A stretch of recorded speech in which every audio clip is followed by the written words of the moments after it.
Hello hi friends, అందరికీ నమస్తే. Welcome to my channel KRHL channel అండి.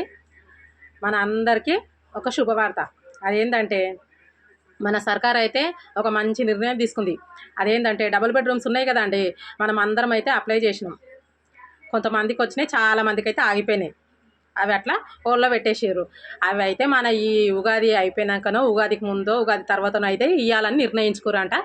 అది మనకి పెట్టిన దరఖాస్తులు ఇక ఇంటికి వచ్చి ఫోటో దించుకోపోయిన వాళ్ళు అయితే చాలామంది ఉన్నారు కదా. వాళ్ళందరికీ ఆగిపోయిన వాళ్ళు అయ్యో మాకు రాలేదని బాధపడుతున్నారు కదా. వాళ్ళందరికీ అయితే ఇప్పుడు ఇచ్చేస్తారంట అండి. ఇక అప్లై చేసిన వాళ్ళకి అందరికీ మంచి శుభవార్త. ప్లస్ ఏంటంటే ఇంటికి వచ్చి ఫోటో తీసుకుపోయిన వాళ్ళకి వస్తుంది అని గ్యారంటీగా వస్తుంది. ఫోటో తీసుకొని పోయారు, మాకైతే పక్కా వస్తుంది, మా పేరు అయితే ఉంది అని చాలామంది టెన్షన్ పడుతున్నారు, భయపడుతున్నారు వస్తుందా రాదా అని. ఇక ఊళ్ళో ఎవరెవరినైతే ఆపేసిరో అవి అయితే ఇప్పుడు వదులుతారంట, ఇచ్చేస్తారంట. అందులో మన పేర్లు కూడా ఉన్నోళ్ళు చాలా మంది ఉన్నారు.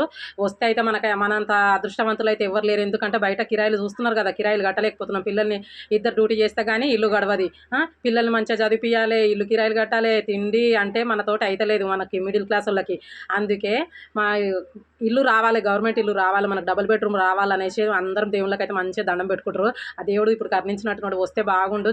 ఇంతమందిలో ఇక వచ్చిన వాళ్ళు అయితే అదృష్టవంతులు. అట్లా కొన్ని కొన్ని వాయిదాల ప్రకారం అయితే ఇస్తారంట.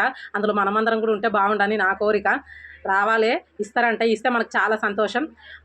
ఈ ఈ విషయం అయితే నాకు తెలిసింది, మీ అందరితో చెప్దామనేసి ఈ వీడియో అయితే తీసేసిన. ఓకేనా ఫ్రెండ్స్, థ్యాంక్ యూ.